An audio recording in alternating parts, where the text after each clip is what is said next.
पिछले क्लास में आप हेडिंग डाले हैं पार्ट्स पर मिलियन, इसी को हम लोग शॉर्टली पीपीएम कहते हैं।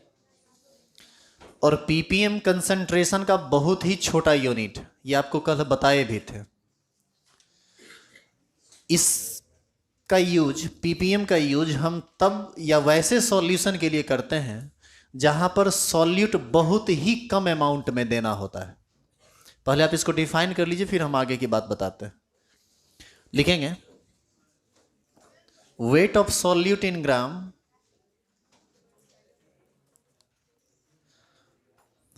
weight of solute,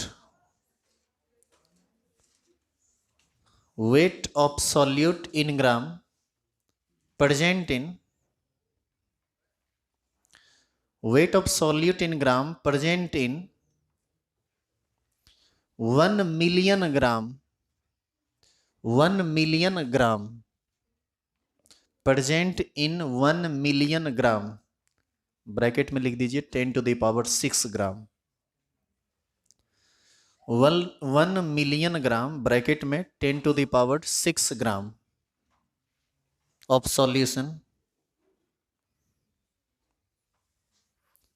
solution is called ppm, parts per million, is called ppm। एक बार फिर से हम रिपीट कर रहे हैं, weight of solute in gram present in 1 million gram of solution. 1 million gram के बगल में आप 10 to the power 6 ग्राम लिखे हैं ब्रैकेट में, इज कॉल्ड पार्ट्स पर मिलियन। देखिए इधर, यदि कहीं पर लिखा हुआ है 6 ppm फ्लोरीन, तो इसका अपना मतलब होता है। और सिर्फ आपको इस यूनिट में ना, ये कोई खास कुछ ज़्यादा चीज़ नहीं है, जितना है बस यही है, 2-3 लाइन का बात है। आपको बस इसका मतलब समझ लेना है कि आप क्या इसका मतलब होता है। इसका मतलब होता है 10 to the power 6 gram of solution contain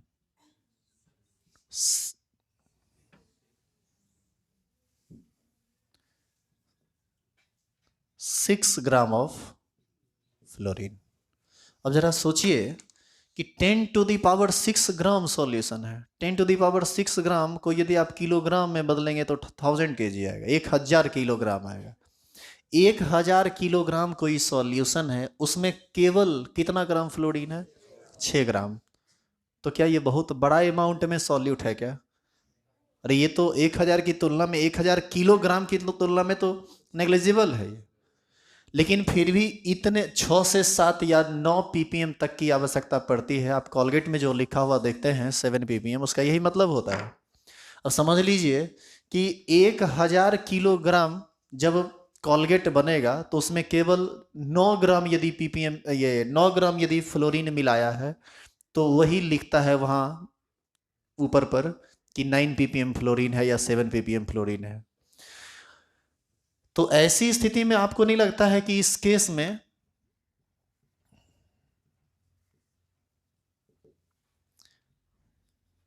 weight of solution approx equal हो जाएगा वेट ऑफ सॉल्यूट के, सॉल्वेंट के। सॉल्यूट तो मात्र 6 ग्राम है, क्योंकि हम 10 लाख ग्राम में 6 ग्राम घटा ही दें तो हमको सॉल्वेंट का वेट पता चल जाएगा, जो कि बहुत ज़्यादा नहीं है। इस स्थिति में सॉल्यूशन का वेट और सॉल्वेंट का वेट लगभग बराबर होता है। बस इतने वो बातें हैं इसमें, इससे ज़्यादा कुछ बात नहीं है। अब थोड़ा सुनिए, कॉलगेट में फ्लोरीन क्यों मिलाया जाता है और इतना कम अमाउंट में क्यों मिलाया जाता है, इन सब का रीजन है। फ्लोरीन जो होता है ना, पॉइजनस चीज़ होता है। और ये पॉइजन, जो पॉइजनस चीज़ होता है, ये बहुत ही कम मात्रा में कॉलगेट में मिलाया जाता है। आप जब ब्रश करते हैं तो दांत की गंदगी को साफ करने में ये मदद करता है, जितना जीवाणु विषाणु है सबको खत्म करता है, कीड़ा मकोड़ा जो होता है। यदि फ्लोरीन इससे बढ़ाकर 300 to 400 ppm कर दिया जाए तो ऐसी स्थिति में आदमी का मन उन घूमना शुरू हो जाएगा, क्योंकि फिर ये कीड़ा मकोड़ा पर तो असर खैर करेगा ही, आदमी पर भी असर करेगा। और गलती से थोड़ा सा और अमाउंट डाल दिया तो कीटाणु विषाणु तो खैर मरबे करेगा, आदमियों मरेगा। ये एक सच्चाई है। इसीलिए फ्लोरीन की मात्रा इतनी कम दी जाती है, फ्लोरीन की मात्रा इतनी कम दी जाती है कि कीटाणु विषाणु मरे, आदमी नहीं मरे। गांव घर में देखता होगा बच्चा जो है सो हाथ में लेके चाटता रहता है। गांव में कभी यदि देखने के लिए मिला हो तो मीठा लगता है उसको, अपना खाते रहता है। तो वैसी स्थिति में बच्चा का तो और जल्दी प्राण चला जाएगा। इसीलिए फ्लोरीन की मात्रा बहुत कम रखी जाती है, बहुत ज़्यादा नहीं रखा जाता है। ठीक है, तो ऐसे ऐसे जगह पर ही हम लोग पीपीएम यूनिट का यूज करते हैं। उतारेंगे इसको।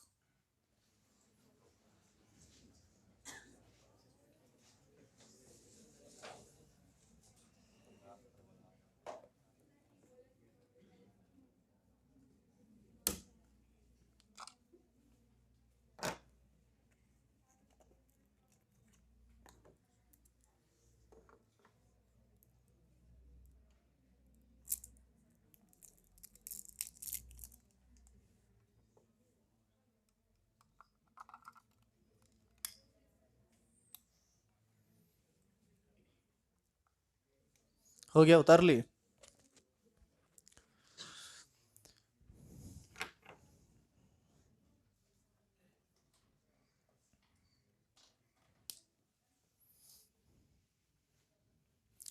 ये टॉपिक तो सब समाप्त हो गया है। अब इसमें छोटा छोटा 2-3 गो एक्स्ट्रा बात आप जान लीजिए जो आपके लिए ज़रूरी है। आगे क्वेश्चन बनाएंगे तो फिर आपको वहाँ पर हेल्प करेगा। कुछ क्वेश्चन तो पूछा जाता है एग्जाम में, तो वहाँ भी देखेंगे। यहाँ पर लिखेंगे ने, अभी आपको एक दो टेबल बताया जाएगा। यहाँ पर लिखते हैं हम लोग नेम ऑफ सॉल्यूशन, और इस तरफ लिखते हैं नॉर्मलिटी।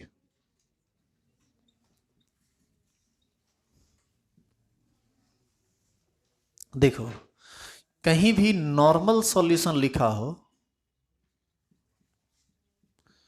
तो नॉर्मल सॉल्यूशन का मतलब एक ऐसे सॉल्यूशन से होता है जिसके नॉर्मलिटी का वैल्यू कितना होता है, 1। यानी किसी सॉल्यूशन का नॉर्मलिटी 1 दे दे, या ये कह दे कि यह एक नॉर्मल सॉल्यूशन है, तो हम समझ लेंगे कि हमको नॉर्मलिटी का वैल्यू दे दिया जो कितना, 1 होता है।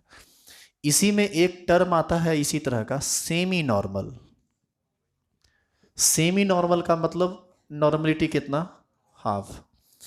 इसी में आता है डेसी नॉर्मल, सेंटी नॉर्मल, मिली नॉर्मल, 1/10, 1/100, 1/1000। तो ये पांचों आपको याद रखना है, और ये पांचों याद रखेंगे तो बाकी का सब अपने आप याद हो जाएगा। उतारिए।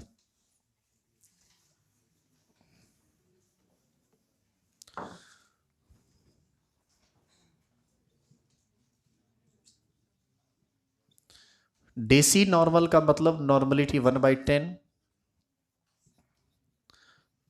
सेंटी नॉर्मल का मतलब नॉर्मलिटी 1/100,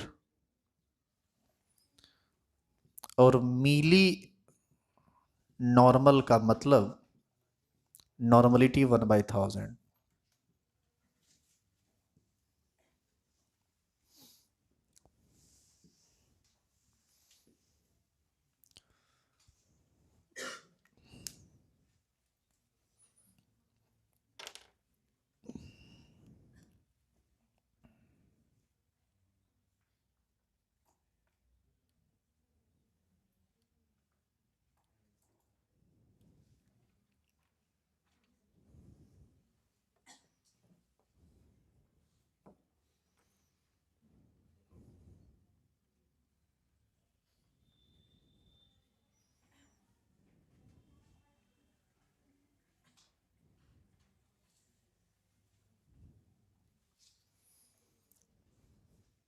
क्या लिख लिए क्या?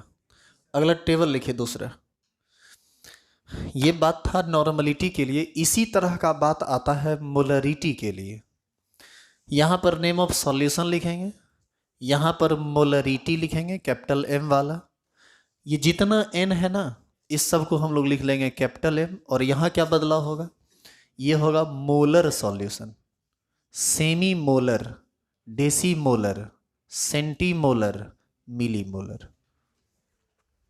अगला टेबल आप खुद से पूरा कीजिए, हम हल्का फुल्का काम कर देते हैं। यहाँ नॉर्मलिटी की जगह कर लेंगे मोलरिटी।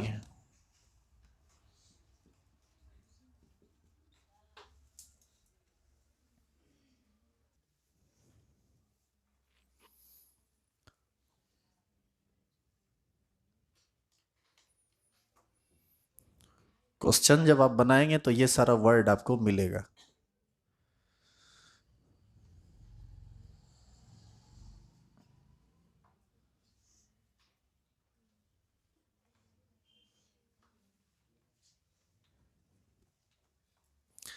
इसी तरह का 5 लास्ट टर्म और आपको पढ़ना है मोलल सॉल्यूशन के लिए, मतलब मोललिटी के लिए, सॉरी। यहां पर हम लोग मोलरिटी की जगह कर देंगे मोललिटी, और जितना मोलर है ना वो सब हो जाएगा मोलल। हर जगह यहां लास्ट में आर के जगह पर हम लोग एल करेंगे, तो ये हो जाएगा मोलल सॉल्यूशन। और ये जितना भी कैपिटल एम है ये सब स्मॉल एम हो जाएगा और ये मोललिटी हो जाएगा।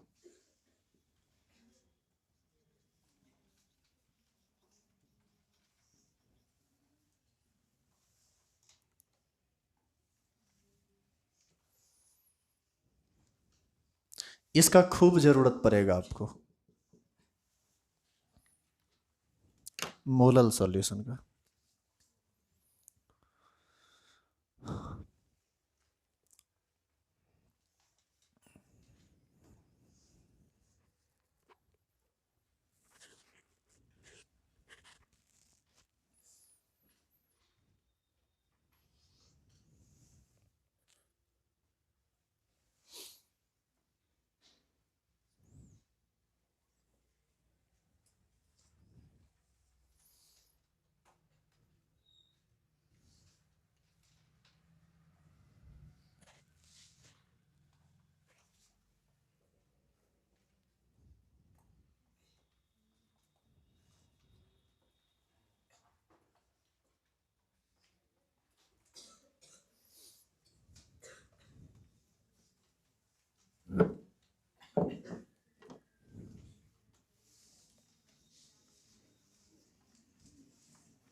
देखिए यहाँ बेसिक का ये एक लास्ट बात है, और ये नोट करके हम लोग समझेंगे। लिखना कुछ नहीं है, सिर्फ देखना है अभी आपको। नॉर्मलिटी का फॉर्मूला याद कीजिए, हम लोग लिखे थे x into 1000 by v into E, यही था ना।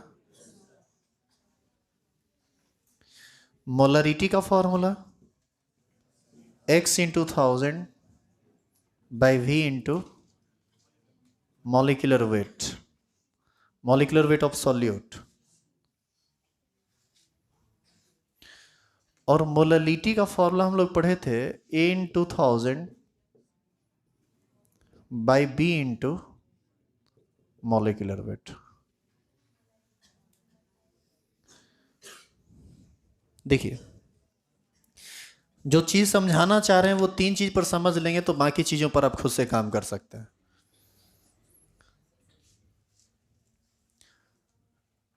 नॉर्मलिटी, मोलरिटी और मोललिटी, ये 3 टर्म का यूज हम यहां किए हैं। किसी सॉल्यूशन के लिए तुम तीनों चीज का वैल्यू ज्ञात कर सकते हो, क्योंकि कोई भी सॉल्यूशन रहेगा तो उसमें 2 चीज रहेगा, सॉल्यूट और सॉल्वेंट। सॉल्वेंट का कुछ ना कुछ मास होगा, सॉल्यूट का कुछ ना कुछ मास होगा, सॉल्यूशन का कुछ ना कुछ वॉल्यूम होगा। इस सब के हिसाब किताब से सब चीज हमको यदि दे दे उसका, तो हम आसानी से मोलरिटी, मोललिटी और नॉर्मलिटी सब निकाल सकते हैं। और तुमको बताया तो गया है relation between molality, normality, molality, ये है ना बताया हुआ। कोई एक चीज पता कर ले तो दूसरा सब पता चल जाएगा। तो ऐसा है कि हम एक सॉल्यूशन, देखिए ये थोड़ा प्रैक्टिकल बात है। मान लीजिए ये एक सॉल्यूशन है, और इस सॉल्यूशन का हम नॉर्मलिटी निकाले, 1 आया, मोलरिटी भी मान लो 1 आया। मोलिलिटी का वैल्यू कुछ भी आ सकता है। नॉर्मलिटी और मोलरिटी क्यों हम एक ले लिए, हो सकता है वह इनफैक्टर एक वाला सॉल्यूशन हो, तो बराबर है। लेकिन मोलरिटी का मान तो कभी भी बराबर नहीं होगा, दोनों के बराबर होगा जब डेंसिटी बहुत कम दिया हुआ रहे, तब बहुत कम रहे या एकदम या डेंसिटी का कोई चर्चा ना करे तब, वैसे केस में समझा जाता है कि डेंसिटी बहुत कम है। तो मान लीजिए मोलरिटी का वैल्यू है 0.9, ये मान लीजिए आप सेम सॉल्यूशन के लिए। अब बताइए कि हम इसको गर्म करते हैं, इस सॉल्यूशन को यदि हम गर्म करेंगे तो ये तीन चीज जो है यहाँ, बताइए क्या इस पर प्रभाव भी पड़ेगा उस चीज का, मतलब टेम्परेचर का इफेक्ट भी पड़ेगा उस पर? दो पर पड़ेगा, एक पर नहीं पड़ेगा। ऐसा इसलिए क्योंकि जब आप इसको गर्म करेंगे तो सॉल्यूशन का वॉल्यूम बढ़ेगा, लेकिन सिर्फ वॉल्यूम बढ़ेगा, बाकी कुछ चीज़ों पर असर पड़ने वाला नहीं है जो इसको ज़रूरत है। जैसे x weight of solute in gram है, क्या गर्म करने से सॉल्यूट का वेट बढ़ जाएगा? वेट कभी भी वॉल्यूम के ये वेट कभी भी टेम्परेचर के बढ़ने या घटने से बढ़ता घटता नहीं है। ऐसा होता कि गर्म करने से वॉल्यूम बढ़ता है और मास भी बढ़ने लगता, तो हम लोग सोना खरीद के उसको गर्म करते रहते, 10 ग्राम खरीदते उसको 10 किलो बना देते 10 महीना में। गर्म करते जा रहे हैं, बढ़ते जा रहा है। ऐसा नहीं है, मास पर किसी प्रकार का कोई फर्क नहीं पड़ेगा, ये टेम्परेचर के बढ़ने घटने का वॉल्यूम पर पड़ेगा। तो ये है wait of solute in gram, temperature से इंडिपेंडेंट टर्म है ये। इक्विवेलेंट वेट कोई लेना देना नहीं है टेम्परेचर से, वॉल्यूम को पूरा लेना देना है। टेम्परेचर यदि बढ़ेगा तो वॉल्यूम बढ़ेगा, और वॉल्यूम यदि बढ़ेगा तो ये कैलकुलेशन को थोड़ा बहुत उल्टा पुल्टा वो कर देगा। और क्या करेगा, बढ़ाएगा या घटाएगा? घटा देगा। टेम्परेचर बढ़ने से वॉल्यूम बढ़ेगा, वॉल्यूम बढ़ने से ये डिवाइड करने वाला चीज़ नीचे में जो है वो बढ़ रहा है, तो इसका वैल्यू घट जाएगा। तो निश्चित है कि किसी सॉल्यूशन को जब आप गर्म करेंगे तो उसका नॉर्मलिटी भी प्रभावित होगा, मोलरिटी भी प्रभावित होगा, क्योंकि दोनों में वॉल्यूम का यूज किया गया है, और दोनों का दोनों घटेगा। आई बात समझ में? लेकिन मोलरिटी पर कोई फर्क नहीं पड़ेगा। Wait of solute in gram, weight of solvent in gram, molecular weight of solute, बाद बाकी तो वो 1000 है। तो इस तीन में से किसी भी चीज पर कोई फर्क पड़ने वाला नहीं है टेम्परेचर का। इसका मतलब है कि मोलरिटी पर कोई फर्क भी नहीं पड़ेगा। आपसे क्वेश्चन पूछता है which of the following concentration unit is not depend on temperature? Normality, molarity, molarity, none of this. तो इसका आंसर होगा मोलरिटी। इस तरह का ऑब्जेक्टिव क्वेश्चन आता है, ये आपको आना चाहिए समझ में। क्या कोई दिक्कत है इसमें? तो हम कह सकते हैं value of normality and molarity depends on temperature, but value of molarity does not depend on temperature. नीचे एरो दीजिए और लिखिए तो, और फिर बाद में लिख लेंगे कि वैल्यू के बढ़ने से या घटने से क्या होता है। पहले इसको उतारिए और इसको उतारिए और इसको आप अंडरलाइन कीजिए। ये देखिए, ये वॉल्यूम है, ये वॉल्यूम है। इसको आप अंडरलाइन इसलिए कर दीजिए क्योंकि ये वॉल्यूम टर्म ही टेम्परेचर से उसको जोड़ रहा है। टेम्परेचर के बढ़ने घटने का असर वॉल्यूम पर पड़ता है, जिसके कारण नॉर्मलिटी और मोलरिटी का वैल्यू टेम्परेचर पर डिपेंड करता है। नहीं, फिगर नहीं बनाना है। अच्छा 1 मिनट रुकिए तो आप, और इधर देखिए।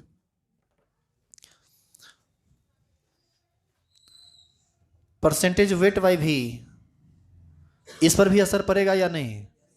उस हर चीज पर असर पड़ेगा जिसमें वॉल्यूम इन्वॉल्व हुआ है। मोल फ्रैक्शन पर नहीं पड़ेगा, पीपीएम पर नहीं पड़ेगा। तो घुमा फिरा के आपको ऑप्शन में ये भी तो दे सकता है, ये सभी तो कंसंट्रेशन का यूनिट है। उतारिए।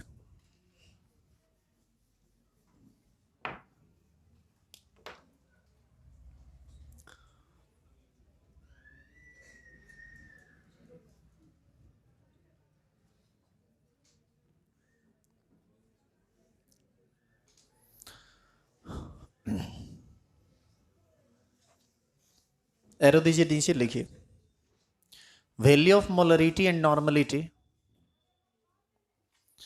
Value of molarity and normality, value of molarity and normality depends on temperature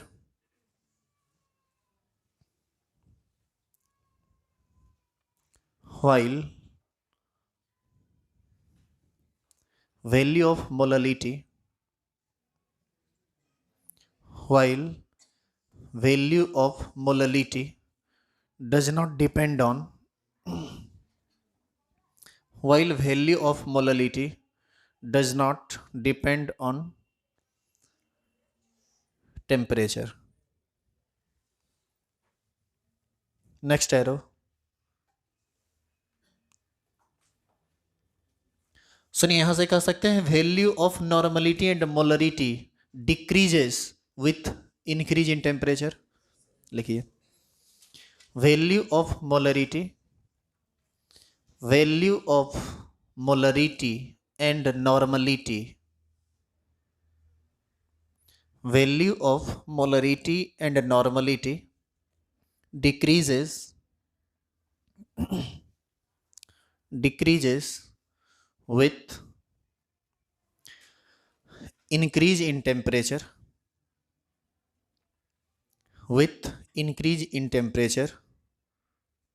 due to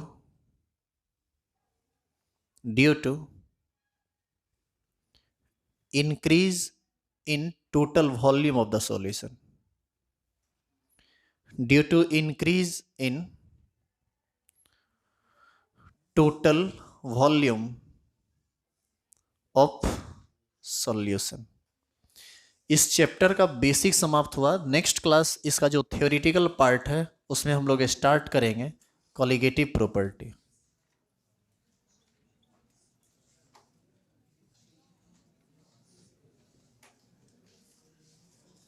theory का जब भी आगे क्लास होगा तो अब यहाँ से ये स्टार्ट होगा. अब ये सॉल्यूशन का जो इस चैप्टर का जो मिड पार्ट है थ्योरी का वो स्टार्ट होने वाला है, जो मेजर थ्योरी है जहाँ से सारे लॉ को आप समझेंगे. तो इसको तो खैर जब भी स्टार्ट करेंगे देखेंगे, लेकिन नेक्स्ट क्लास में ये थ्योरी होगा नहीं अभी. अब पहले न्यूमेरिकल का क्लास होगा. बेसिक जितना है वो सारा का सारा हम लोग क्लियर कर लेंगे. न्यूमेरिकल अब टोटल 1 से लेकर 54 तक जो क्वेश्चन है आपका मिक्स्ड प्रॉब्लम. अब देखिए देखें तो जरा,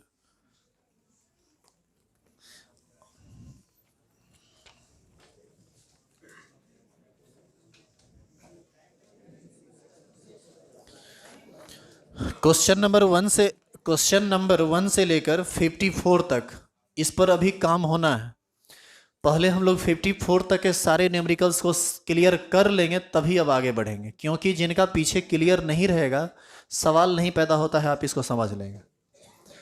दूसरी बात, जिनका भी क्लास छूटा है अभी तक का जितना भी लेक्चर है उसको हम अपलोड कर देते हैं ऐप पर, आप उसको देख सकते हैं. फ्री स्टडी मटेरियल में जाके देखिएगा तब मिलेगा. बैच में कोई ऐड नहीं है इसलिए आप देख नहीं सकते हैं. वैसे पहले जैसे आप जो 11th में जो लोग यहाँ पढ़े हैं, जो वीडियोस देखना जानते हैं, उनको भी मैं कह रहा हूँ थोड़ा ध्यान से सुनिए. आप जो ऐप डाउनलोड किए हैं उसमें आप अपने बैच में नहीं जाएंगे. ऐप जैसे ही खुलेगा लेफ्ट कॉर्नर पर 3 लाइन जहाँ पर बना हुआ है वहाँ क्लिक कीजिएगा तो वहाँ पर स्टडी मटेरियल आएगा. स्टडी मटेरियल पर जब आप क्लिक कीजिएगा तो उसमें 2 चीज़ आता है, एक आता है फोटोज़ और एक आता है वीडियोज़. राइट साइड वीडियोज़ पर क्लिक करेंगे तो आपको मिलेगा 12th बेसिक इंग्लिश मीडियम. उसमें टोटल 8 लेक्चर ऑलरेडी अपलोड कर दिया जा चुका है. आज एक नया फोल्डर बनेगा जिसमें मिलेगा सॉल्यूशन इंग्लिश मीडियम. तो यहाँ तक का जो भी लेक्चर है ये सब हम उस पर डाल देंगे. तो आप छुट्टी है अभी आगे 3-4 दिन, तो आप उसको देख के ख़त्म कर लीजिएगा तब आइएगा. बात समझ में आ गई? अभी अब क्वेश्चन नहीं करेंगे, नेक्स्ट क्लास में इसका क्वेश्चन ही होगा. क्लास आपका नेक्स्ट क्लास होगा 19 को.